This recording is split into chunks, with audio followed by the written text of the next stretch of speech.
Hello friends, എല്ലാവർക്കും ചെമ്മനപ്പൂവിൻ്റെ പുതിയൊരു episode വീഡിയോയിലേക്ക് സ്വാഗതം. അങ്ങനെ നമ്മുടെ രേവതിയുടെ സച്ചിയുടെയും ചടങ്ങ് കഴിഞ്ഞതിന് ശേഷം സച്ചിയോട് യാത്രയും പറഞ്ഞ് ദേവുവും ലക്ഷ്മിയൊക്കെ ഇറങ്ങുകയാണ്. ആ കൂട്ടത്തിന് ശരത്തും ഉണ്ടാവും. പോകുന്ന സമയത്ത് ശരത്തിൻ്റെ കൈകളിൽ പിടിച്ചു നിർത്തിയതിന് ശേഷം സച്ചി വിശേഷങ്ങളൊക്കെ ചോദിച്ചറിയാണ്ട് എങ്ങനെയുണ്ട്, പഠിക്കുന്നൊക്കെ ഉണ്ടോ, പഠിക്കാനൊക്കെ എളുപ്പമാണോ എന്നൊക്കെ ചോദിച്ചറിയുന്ന സമയത്ത് ലക്ഷ്മിക്ക് ഭയങ്കര സന്തോഷമാകുന്നുണ്ട്. വേഗം ലക്ഷ്മി ദേവുവിനായിട്ട് പറയുന്നുണ്ട്, അവർ രണ്ടുപേരും എന്താണെന്ന് വെച്ച് സംസാരിച്ചോട്ടെ, നമുക്ക് മാറി നിൽക്കാമെന്നും പറഞ്ഞുകൊണ്ട് ദേവുവിനെ കൂട്ടിക്കൊണ്ട് ലക്ഷ്മി പോവുകയാണ്. ഈ ഒരു സമയത്ത് സച്ചിയുടെ മുഖഭാവം വേഗം മാറുന്നുണ്ട്. എന്നിട്ട് പറയുകയാണ്, നീ എന്ത് ഉദ്ദേശത്തോട് കൂടിയിട്ട് ഇങ്ങോട്ടേക്ക് വന്നേക്ക് നന്നായിട്ടറിയാം, നിന്റെ ചേച്ചിയെ കാണാനൊന്നും വന്നല്ല. അന്ന് ഞാൻ തന്ന ഷർട്ട് നിന്റെ മുഖത്തേക്ക് വലിച്ചെറിഞ്ഞപ്പോൾ തന്നെ നിനക്ക് മനസ്സിലായില്ലായിരുന്നു.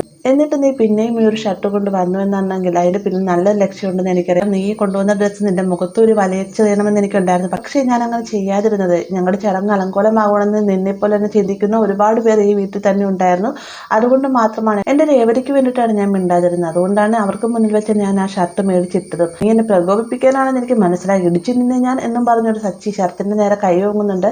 അതിനുശേഷം പറയുകയാണ്, ഇനി നീ ആന്റണിയുടെ കമ്പനി കൂടി നശിക്കാനാണ് തീരുമാനിച്ചതെങ്കിൽ ആ ഒരു കമ്പനി നിനക്ക് ആവശ്യമില്ല ചരത്തി. നന്നായി പഠിച്ച് നല്ല ജോലിയൊക്കെ മേടിച്ച് അതിൽ നിന്ന് കിട്ടുന്ന ശമ്പളം കൂടി ഞങ്ങൾക്ക് എന്തെങ്കിലും മേടിച്ച് അത് വളരെയധികം സന്തോഷത്തോടെ തന്നെ ഞങ്ങൾ മേടിക്കുന്നതായിരിക്കും. അതല്ല ഇനിയും ആന്റണിയുടെ കമ്പനി കൂടി വേണ്ടതിനെ ഒപ്പിക്കാനാണ് നീ പോകുന്നെങ്കിൽ നിന്റെ കൈ മാത്രമല്ല കൈയും കാലും തല്ലി ഓടിച്ച് നിന്നെ വീട്ടിലിടുമെന്നൊക്കെ ഇങ്ങനെ ശരത്തിനോടായിട്ട് പറയുന്ന സമയത്താണ് പുറകിൽ വന്ന് രേവതി നിൽക്കുന്ന ശരത്ത് കാണുന്നത് കേട്ടോ. വേഗം തന്നെ സച്ചി തിരിഞ്ഞു നോക്കിയതിന് ശേഷം ശരത്തിൻ്റെ ഷർട്ടിൻ്റെ കോളറൊക്കെ ശരിയാക്കിയിട്ടാ ഇനിയിപ്പോൾ നല്ല മെടുക്കണം, ഇനി വേഗം വീട്ടിലേക്ക് പൊക്കോ എന്നും പറഞ്ഞുകൊണ്ട് ശരത്തിനെ അവിടെ നിന്ന് പറഞ്ഞു വിടുകയാണ്. അപ്പോൾ ഈ ഒരു കാഴ്ച കാണുന്ന സമയത്ത് രേവതി പ്രത്യേകിച്ചൊന്നും പറയുന്നില്ല. പക്ഷേ സച്ചി പോയി കഴിയുമ്പോൾ തന്നെ രേവതിക്ക് ഭയങ്കര സന്തോഷം. കാരണം സച്ചിക്ക് ഉള്ളിൻ്റെ ഉള്ളിൽ ശരത്തിനോടുള്ള സ്നേഹവും കെയറിങ്ങും എല്ലാം തന്നെ ഉണ്ട്. അതുകൊണ്ടാണല്ലോ ശരത്തിനോട് അതേ രീതിയിൽ സംസാരിച്ചത്. പിന്നീട് കാണിക്കുന്ന അടുക്കളയിൽ വെള്ളം എടുത്തുകൊണ്ടിരിക്കുന്ന ശ്രുതിയുടെ അടുത്തേക്ക് ചന്ദ്ര വരികയാണ്. ചന്ദ്ര വന്നിട്ട് പറയുന്നുണ്ട്, എന്ന് ലക്ഷ്മിയോട് വന്നിട്ട് പോയാലും അവൾ കരഞ്ഞിട്ടാണ് പോകുന്നത്, പക്ഷേ ഇന്ന് വളരെയധികം സന്തോഷത്തോടെയാണ് പോയതെന്ന് പറയുന്ന സമയത്ത് അവരുടെ മകളുടെ ഫംഗ്ഷൻ കൂടാൻ വന്നില്ല, അപ്പം അതിൻ്റെ സന്തോഷം അവർക്ക് ഉണ്ടാവുകയില്ലേ എന്ന് ചോദിക്കുകയാണ് ശ്രുതി. അത് എല്ലാവരും അവരുടെ മക്കളുടെ ചടങ്ങുകൾ കൂടാനായിട്ട് വന്നു, പക്ഷെ നിൻ്റെ വീട്ടിൽ നിന്ന് ആരും തന്നെ വന്നില്ല എന്നൊക്കെ ചന്ദ്ര പറയുന്ന സമയത്ത് ആൻറ്റി എന്താ ആൻറ്റി ഇങ്ങനെ പറയുന്നത്, എൻ്റെ അച്ഛൻ ജയിലിലാണെന്ന് ആൻറ്റിക്ക് അറിയാൻ പാടില്ല എന്ന് ചോദിക്കുന്നുണ്ട്. അത് നേരാണ്, എന്ത് കാര്യം വന്നാലും എന്തെങ്കിലും മുടക്ക് കാണുമല്ലോ, സാരമില്ല, നിൻ്റെ അമ്മ ജീവിച്ചിരിപ്പുണ്ടായിരുന്നത് അവർ ഈ ഒരു ചടങ്ങിന് വരുമായിരുന്നു എന്നൊക്കെ പറഞ്ഞ് ചന്ദ്ര അവിടെ നിന്ന് പോകുന്നുണ്ട്. ചന്ദ്രയുടെ ഈ ഒരു വാക്കുകൾ കേൾക്കുമ്പോഴത്തേക്കും ശ്രുതിക്ക് ഉള്ളിൻ്റെ ഉള്ളിലൊരു എല്ലാത്തിനും സങ്കടം തോന്നുന്നത്. വേഗം തന്നെ ശ്രുതിയുടെ അമ്മേനെ വിളിക്കുന്നുണ്ട്. ഫോൺ എടുത്ത ഉടനെ തന്നെ വിമലാൻ്റെ ചോദിക്കുന്നത് എന്ത് പറ്റിയ കല്യാണം എന്ന് ചോദിക്കുന്ന സമയത്ത് അമ്മയ്ക്ക് കുഴപ്പമൊന്നുമില്ലല്ലോ, മോൻ എവിടെ എന്നൊക്കെ ചോദിച്ചറിയുന്നുണ്ട്. ഈ സമയത്ത് നിന്റെ ശബ്ദം എന്താ വല്ലാതിരിക്കുന്നതെന്ന് വിമലാൻ്റെ ചോദിക്കുന്ന സമയത്ത് ഇന്നിവിടെ സച്ചിയുടെ രേവതിയുടെ വിവാഹ ചടങ്ങ് നടക്കുന്നുണ്ടായിരുന്നു. രേവതിയുടെ പക്ഷയുടെ അമ്മ ഇവിടെ വന്നിട്ടുണ്ടായിരുന്നു എന്നൊക്കെ ശ്രുതി പറയുന്ന സമയത്ത് നിനക്ക് തന്നെ മരിച്ചുപോയി അമ്മയെ ഓർമ്മ വന്ന് കാണുമല്ലേ എന്ന് വിമലാൻ്റെ ചോദിക്കുന്ന സമയത്ത് ശ്രുതി ആകെ സങ്കടപ്പെട്ട്. ആ ഒരു സമയത്ത് വിമലാൻ്റെ പറയുന്നതിന് ആ സങ്കടപ്പെടുകയൊന്നും വേണ്ട, എന്തായാലും നിന്റെ കൂടെ വന്ന് താമസിക്കണമെന്ന് എനിക്ക് ആഗ്രഹം ഉണ്ടാകും, എന്നാൽ അതൊന്നും നടക്കുകയില്ലല്ലോ എന്നൊക്കെ വിമലാൻ്റെ പറയുന്ന സമയത്ത് ഞാൻ എന്തായാലും അടുത്ത ദിവസം തന്നെ വരുന്നതായിരിക്കും നിങ്ങൾ രണ്ടുപേരും കാണാനായിട്ട്. അമ്മ ശ്രുതി വരുന്നു എന്ന് തോന്നുന്നു, ഞാൻ കോള് കട്ട് ചെയ്യട്ടെ എന്ന് പറഞ്ഞുകൊണ്ട് ശ്രുതി കോള് കട്ട് ചെയ്യട്ടെ. പിന്നീട് കാണിക്കുന്നത് ഹാളിൽ ശ്രുതിയുടെ കാല് തിരുമ്മിക്കൊണ്ടിരിക്കുകയാണ്. ശ്രുതി ഈ സമയത്ത് രവി പറയുന്നത് നീ വല്ല ഡോക്ടറെ കൊണ്ട് കാണിക്കണം, എന്നാൽ മാത്രമേ കാല് ശരിയാവുകയുള്ളൂ എന്ന് പറയുമ്പോഴത്തേക്കും വേണ്ട, ശ്രുതി തിരുമ്മിക്കഴിഞ്ഞാൽ കാല് ശരിയാവുമെന്നൊക്കെയാണ് ശ്രുതി പറഞ്ഞുകൊണ്ടിരിക്കുന്നത്. ആ ഒരു സമയത്ത് അച്ഛമ്മ അങ്ങോട്ടേക്ക് വന്നിട്ട് രേവതിനെ സച്ചിനെ അന്വേഷിക്കുന്നുണ്ട്. പെട്ടെന്ന് തന്നെ ചന്ദ്ര ചോദിക്കുന്നത് എന്തിനാ അവർ അന്വേഷിക്കുന്നത്, എന്തെങ്കിലും കാര്യമുണ്ടോ എന്ന് ചോദിക്കുമ്പോഴത്തേക്കും കാര്യമുണ്ടെങ്കിൽ മാത്രമാണ് എനിക്ക് അവർ അന്വേഷിക്കാവൂ എന്ന് അച്ഛമ്മ മറുപടിയും പറയും കേട്ടോ. ഈ ഒരു സമയം തന്നെ രേവതിയും സച്ചിയും അച്ഛമ്മയുടെ വിളി കേട്ടുകൊണ്ടും താഴത്തേക്ക് ഇറങ്ങി വരുന്നുണ്ട്. ഇവരെ ഒഴിയാനായിട്ട് ഒരുങ്ങുന്ന സമയത്ത് ഇവർ മാത്രമായിട്ട് എന്തിനാ ഒഴിയുന്നത്, വർഷേനെ ശ്രീകാന്തിനെ ശ്രുതിനെയൊക്കെ ചേർത്ത് ഒഴിയുക.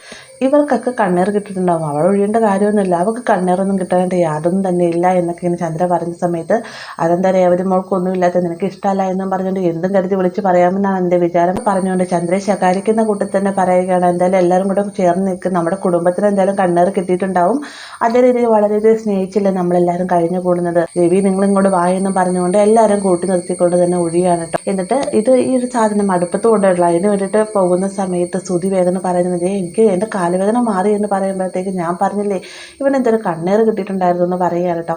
അങ്ങനെ അടുക്കളയിൽ പോയിട്ട് തിരികെ വരുന്ന സമയത്ത് അച്ഛമ്മ ഞങ്ങൾ പോയി കിടക്കട്ടെ എന്ന് സച്ചി രേവതിയും പറയുന്ന സമയത്ത് എടാ നിങ്ങളിന്ന് ഞങ്ങളുടെ മുറിയിൽ കടന്നാൽ മതി എന്ന് രവി മറുപടി പറയുന്നുണ്ട്. ഈ സമയത്ത് ചന്ദ്ര പറയും അതെങ്ങനെ ശരിയാവും, ഇവിടുത്തെ മുറിക്ക് ഭയങ്കര തണുപ്പാണ്, രാവിലെ എഴുന്നേൽക്കുമ്പോൾ എൻ്റെ കാല് കൊച്ചു പിടിക്കുമെന്നൊക്കെ പറയുമ്പോഴത്തേക്ക് കുറച്ച് മുടി കടന്നാൽ മതി എന്ന് രവി പറയുന്നുണ്ട്.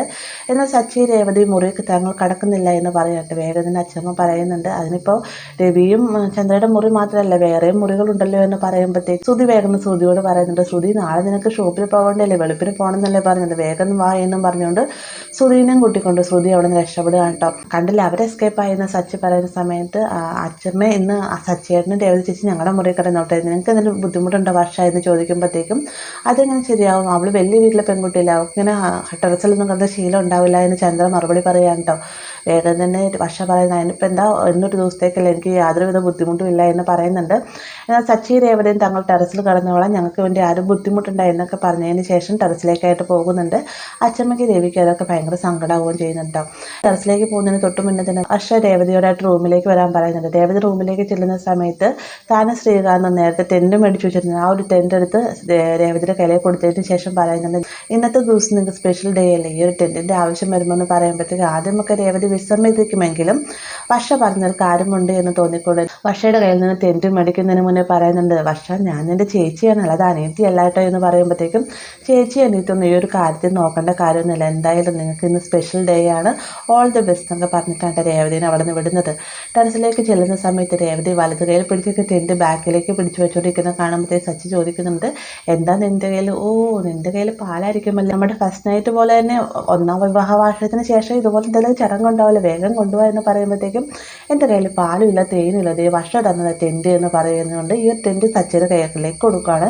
ഇത് കാണുന്ന സമയത്ത് സച്ചി ചോദിക്കുന്നത് എന്തിനാ ടെൻറ്റ് എന്ന് ചോദിക്കുമ്പോഴത്തേക്കും അല്ല ഇത് ആവശ്യം വരുമ്പോൾ എന്നാണ് വർഷ പറഞ്ഞത് എന്ന് രേവതിയുടെ നാളത്തോടെ പറയാം കേട്ടോ. ഇത് കേൾക്കുന്ന സമയത്ത് സച്ചി ഓ അങ്ങനെ നമ്മുടെ ഫസ്റ്റ് നൈറ്റിൽ നിന്ന് ഞാൻ ഇപ്പോഴും ഓർക്കുന്നുണ്ട്, ഇന്ന് നാണം എന്നൊക്കെ പറയാൻ പറ്റും, ഫസ്റ്റ് നൈറ്റ് ഓർക്കുന്നുണ്ട്, നിങ്ങൾ കല്യാണം കഴിഞ്ഞ ദിവസം ഓർത്തിരിക്കാനാണല്ലേ പാട് എന്ന് രേവതി ചോദിക്കുന്നുണ്ട്. അത് വിട് രേവതിയെ, ഞാൻ പറഞ്ഞില്ലേ എൻ്റെ മനസ്സിൽ നമ്മുടെ കല്യാണം കഴിഞ്ഞെന്ന് പറഞ്ഞാൽ അന്നത്തെ ആ ദിവസമാണ് എന്ന് സച്ചി പറയുന്നുണ്ട്. അതിനുശേഷം രേവതിയുടെ കയ്യിൽ നിന്ന് ടെൻറ്റൊക്കെ മേടിച്ച് അതൊക്കെ ഒന്ന് സെറ്റ് ചെയ്ത് വെക്കുകയാണ് കേട്ടോ. ഈ സമയത്ത് രേവതിയെ സച്ചിയും കാണിച്ചുകൊണ്ടാണ് ഇന്നത്തെ എപ്പിസോഡ് അവസാനിക്കുന്നത്. വീഡിയോ ഇഷ്ടമായെങ്കിൽ ലൈക്ക് ചെയ്യാനും കൂടെ ചാനൽ സബ്സ്ക്രൈബ് ചെയ്യാനും മറക്കരുത്.